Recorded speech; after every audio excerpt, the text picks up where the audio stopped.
Hello, students. Today we are going to study a poem whose title is A Tiger in the Zoo.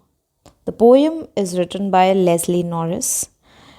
In this chapter, we are going to study about the characteristics of a tiger in a zoo and how the author, the poet, is trying to center the poem around freedom versus captivity and the impact of human interference on wild animals.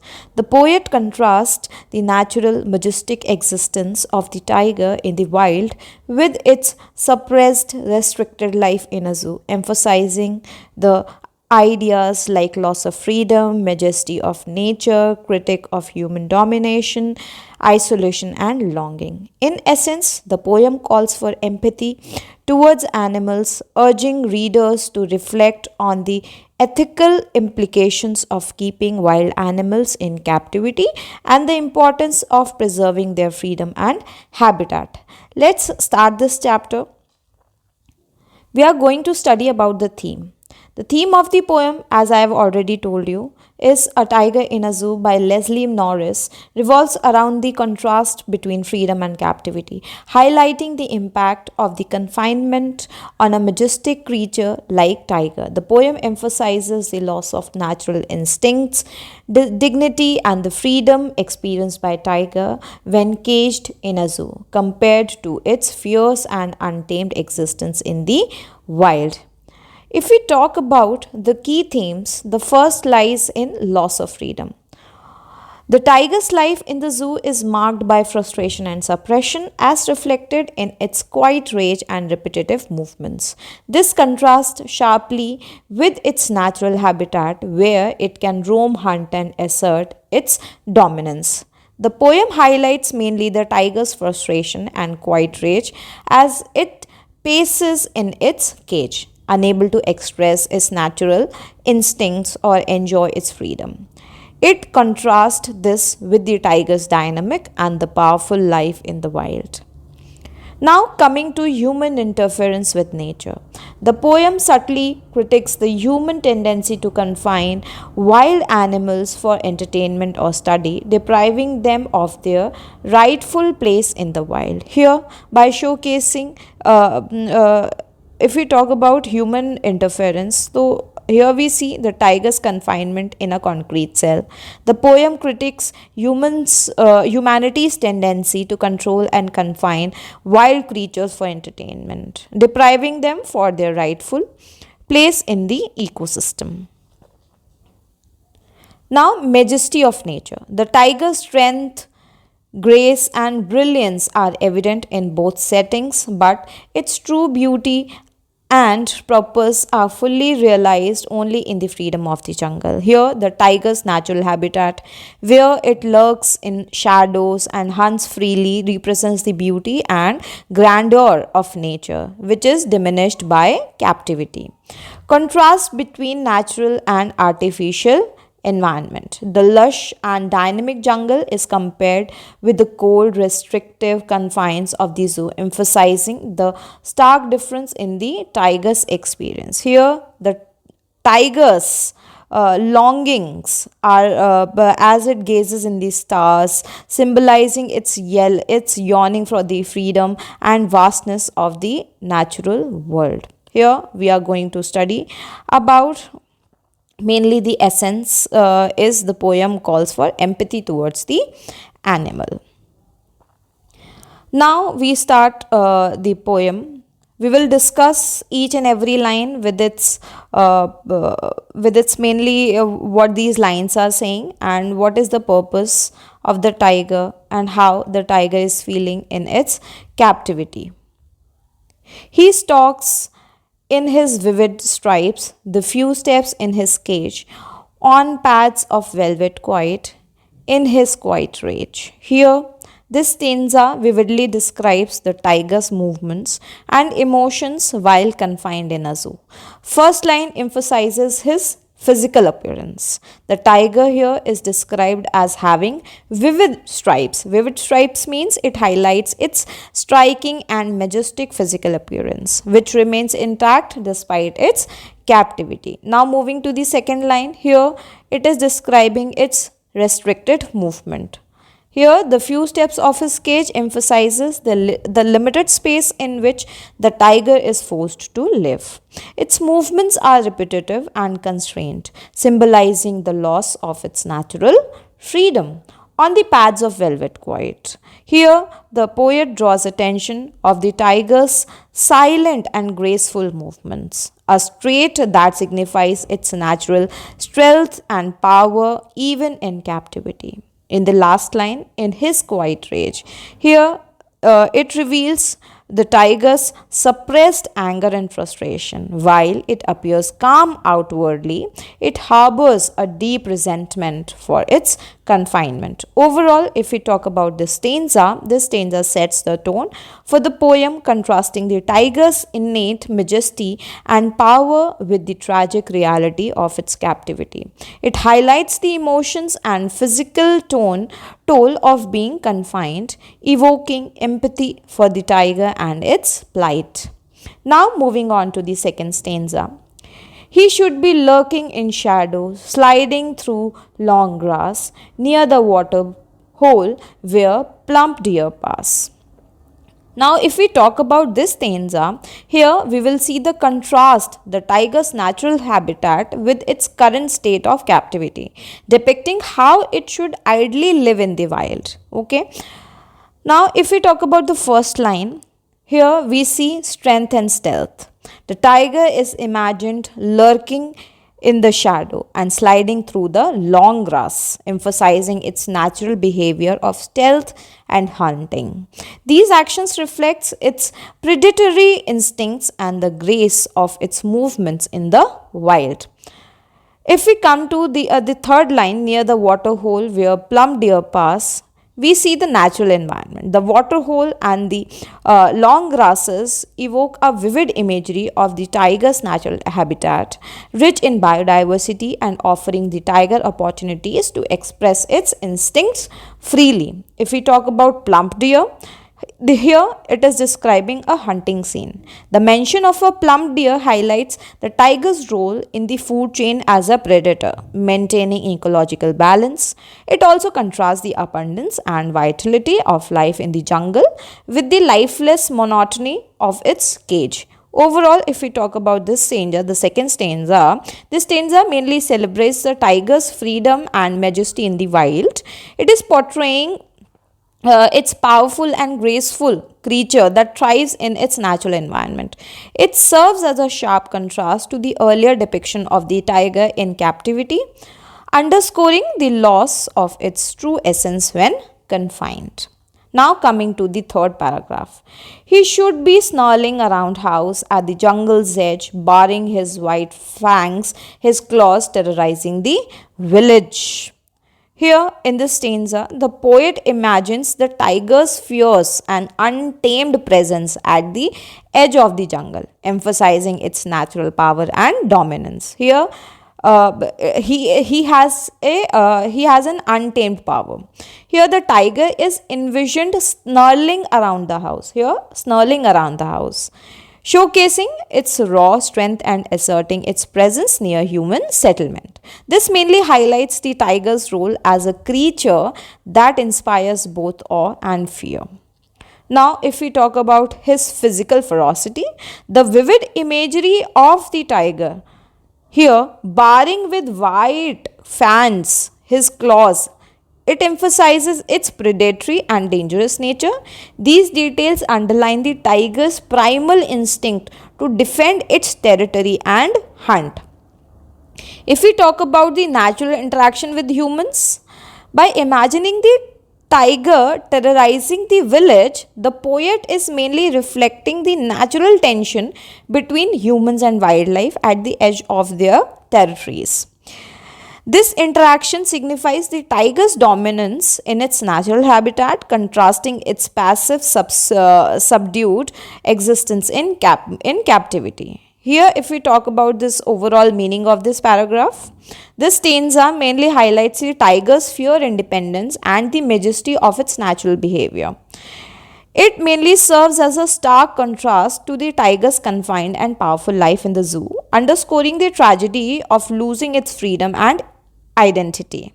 The poet uses this imagery to evoke a sense of admiration for the tiger in its wild state and a sense of loss for what captivity has taken away. Now, moving on to the fourth stanza. But he is locked in a concrete cell, his strength behind bars, stalking the length of his cage, ignoring visitors. In this stanza, the focus shifts back to the tiger's current state of captivity, emphasizing the physical and emotional toll of being confined. Here we will see captivity and confinement. Okay, the phrase locked in the concrete cell. It highlights the harsh and unnatural environment of the zoo, contrasting sharply with the tiger's natural habitat. The use of concrete underscores the cold, lifeless, and restrictive nature of its surrounding. If we talk about suppressed power, in the second line, his strength behind bars, meaning his powers are suppressed. This is symbolizing the tiger's loss of freedom and agency. Despite its inherent power and majesty, it is rendered helpless within the confines of the cage. Now, he is talking in the length of his cage, meaning he is doing repetitive movements. This suggests the monotony and frustration of captivity. The tiger's movement is not purposeful but limited to pacing back and forth in his cage, a stark contrast to its graceful, powerful prowling in the wild. Ignoring visitors. Here it is showing detachment from humanity. His ignoring visitors reflects the tiger's disinterest in human attention.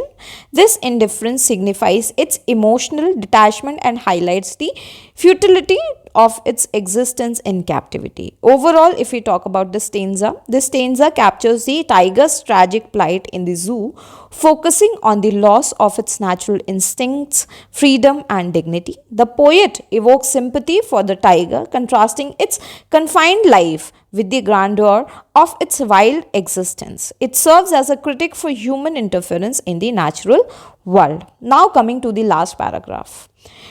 He hears the last voice at night, the patrolling cars, and stares with his brilliant eyes at the brilliant stars. Here, this stanza highlights the tiger's solitary and melancholy existence in captivity, focusing on its nighttime experiences. He is experiencing lonely nights. He hears the last voice at night. It conveys the stillness and isolation of the zoo at night. The tiger's world is devoid of activity, leaving it to endure the silence and loneliness of captivity. The patrolling cars. This is emphasizing the artificial and controlled environment of the zoo. Mainly, it is contrasting sharply with the vibrant noises, sounds, and movements of the jungle. And stares with his brilliant eyes. Here, the tiger's alertness and suppressed vitality has been portrayed. The tiger remains physically majestic, but its brilliance serves as a reminder of its lost freedom and potential. Now, the last line at the brilliant stars. This symbolizes the natural wild it has been separated from. His gaze reflects his longing for the wild and connection to the freedom it once had. Mainly, this last stanza, this poignantly captures the tiger's yearning for freedom and its connection to the wild, even within the confines of the zoo.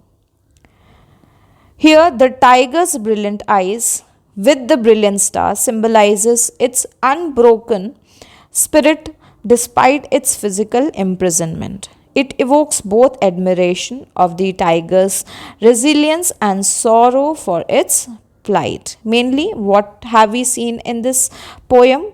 Here we have seen the contrast, the life of a tiger in its natural habitat with its life in the captivity. The poet mainly highlights the majestic beauty and the natural instincts of the tiger, which are suppressed due to its confinement in the zoo.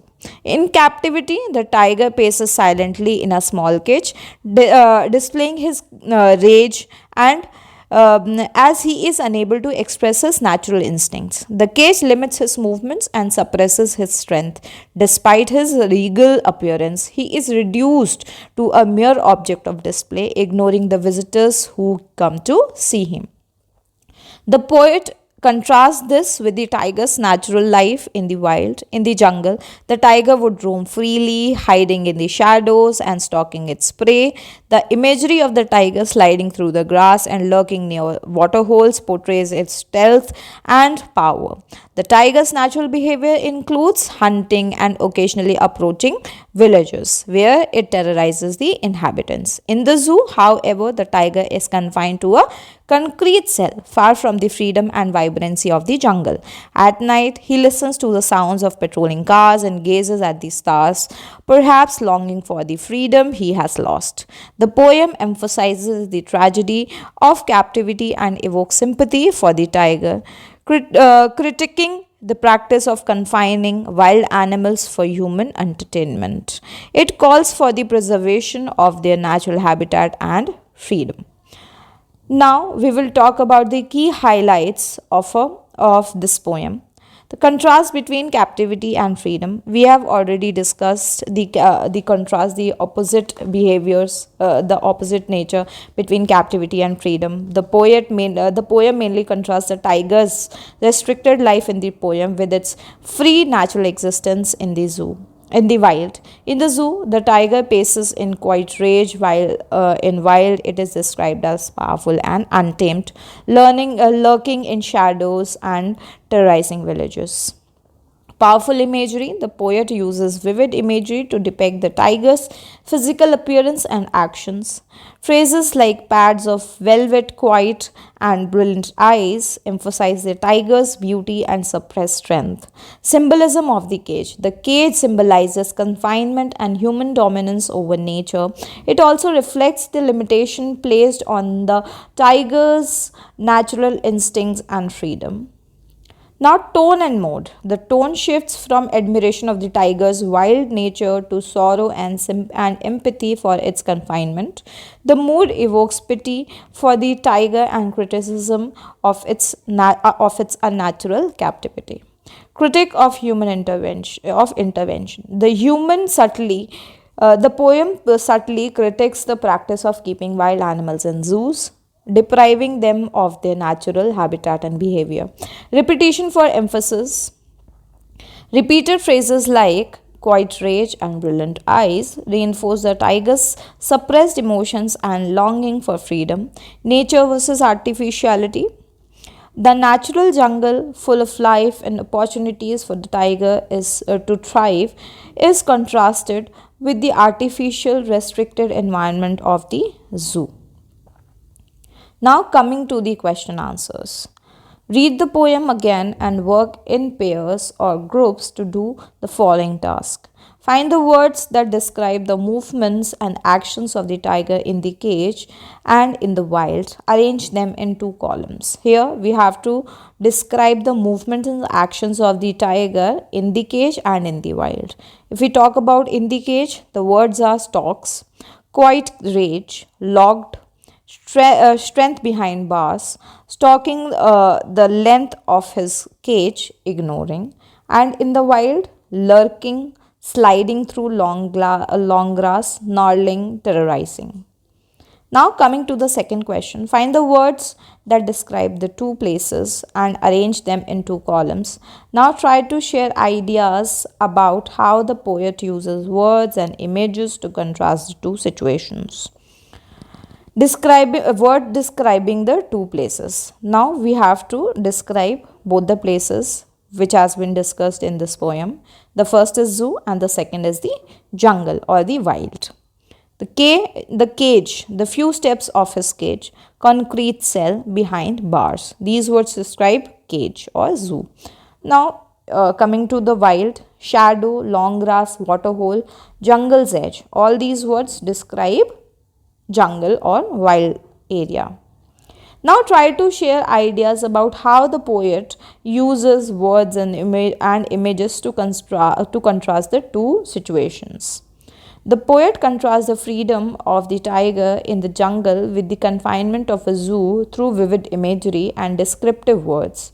The movement in the wild, for example, lurking, sliding, suggest grace, freedom, and power, while those in the zoo, for example, stalks, logged, convey frustration and restriction. The natural habitat is depicted as dynamic and vibrant, while the zoo is shown as static and artificial.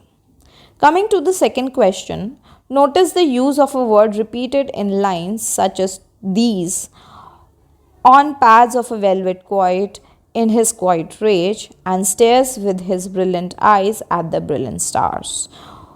What do you think is the effect of this repetition? Now these two lines, these have been repeated. Okay. So here the effect of repetition, the repetition in lines like these two lines emphasizes the duality and intensifies the mood. Quiet in the first line highlight the tiger's suppressed anger and frustration. Brilliant in the second set contrasts the tiger's brilliance and sharpness with his captivity, reinforcing the idea of a majestic creature reduced to mere observation of unreachable freedom. Now coming to the third question. Read the following two poems, one about a tiger and the other about a panther, then discuss, are zoos necessary for the protection or conservation of some species or animals? Are they useful for educating the public? Are there alternatives to zoos? Now, the poems are this: the tiger behind the bars of his cage growls, the tiger behind the bars of his cage snarls, the tiger behind the bars of his cage roars. Then he thinks it would be nice not to be behind bars all the time because they spoil my view. I wish I were wild, not on show. But if I were wild, hunters might shoot me. But if I were wild, food might poison me. But if I were wild, water might drown me. Then he stops thinking, and the tiger behind the bars of his cage growls, the tiger behind the bar of his cage snarls, the tiger behind the bars of his cage roars. Written by Peter Niblett. Here, this poem written by Peter Niblett.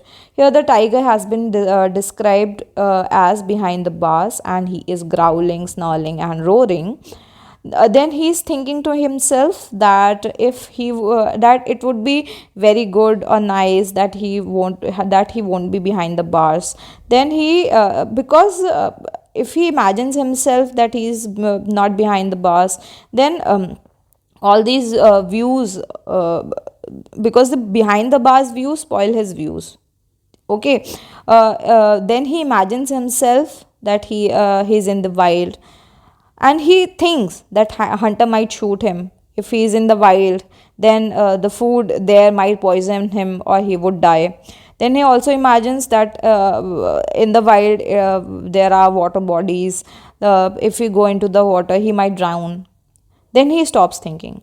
Then the tiger stops thinking, because then he is content in the way he is right now, because he is fearing of death. Okay.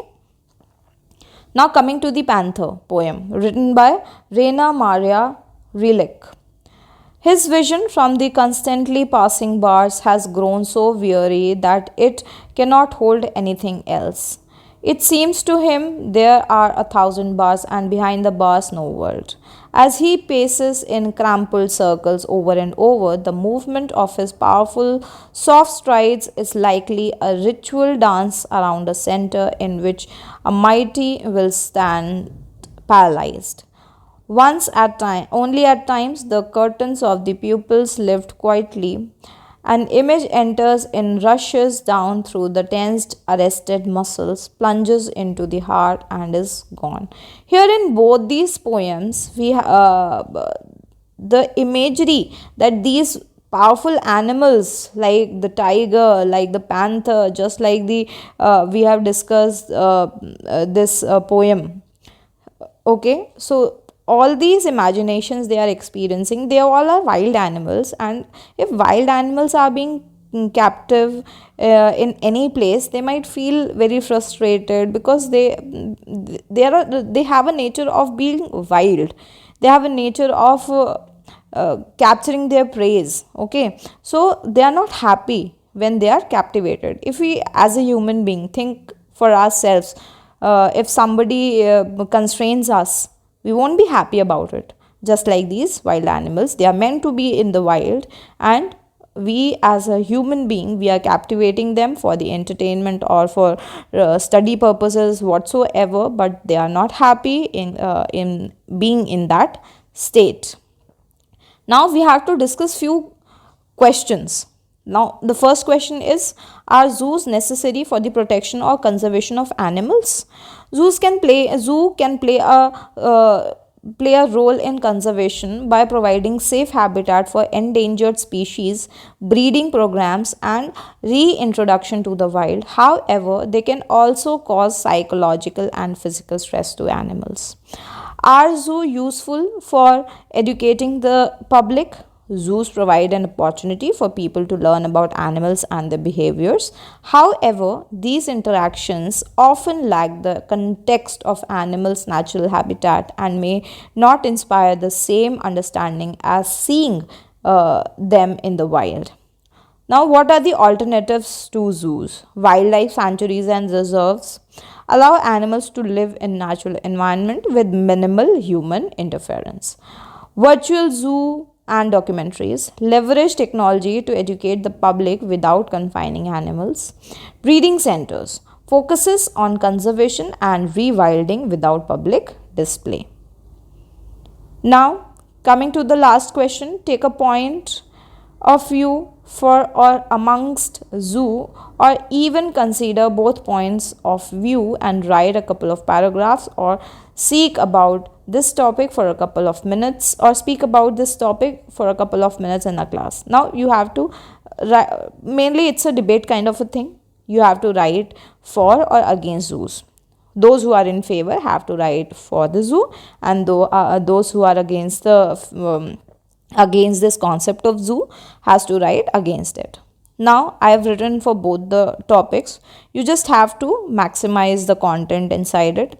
I have covered this only in one slide.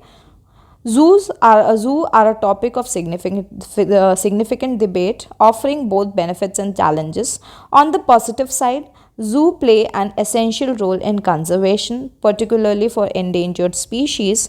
They provide controlled environment for breeding programs and act as sanctuaries for animals unable to survive in the wild due to habitat loss, poaching, or injury. Zoo also serve an educational purpose, allowing people, especially children, to observe and learn animals up close, fostering empathy and awareness about wildlife conservation. However, zoo often compromise an animal's physical and psychological well-being. Confinement in artificial environments limits natural behavior, leading to stress, boredom, and health issues, as illustrated in both the tiger and the panther. These poems highlight the frustration, disconnection, and loss of purpose experienced by captive animals. Critics argue that animals should live in their natural habitat where they can exhibit behaviors essential to their well-being. Now coming to the summary of the poem, the main poem that we have studied in this video, A Tiger in the Zoo. This portrays the stark contrast between the life of a tiger in captivity and its life in the wild. The poet begins by describing the tiger confined in a small cage in the zoo. It paces back and forth silently, its movements restricted to the limited space Although its demeanor is calm, the quiet rage inside the tiger reflects its suppressed instincts and longing for freedom. In contrast, the poet imagines the tiger's life in its natural habitat. In the wild, the tiger would lurk in the shadows, slide through long grasses, and stalk prey near waterholes. It would express its power and dominance, terrorizing villages on the edge of the jungle. However, the reality of captivity prevents the tiger from experiencing its freedom.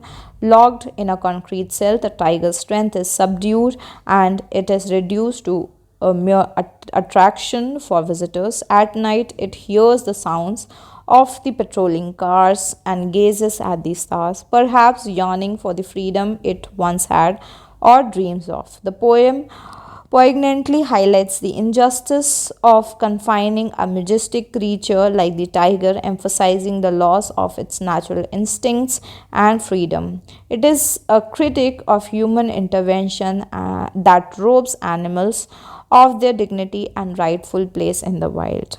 So, this is the end of the poem. If you liked the explanation and everything, it is a request. Please share this video, like this video, and subscribe to my channel. Thank you.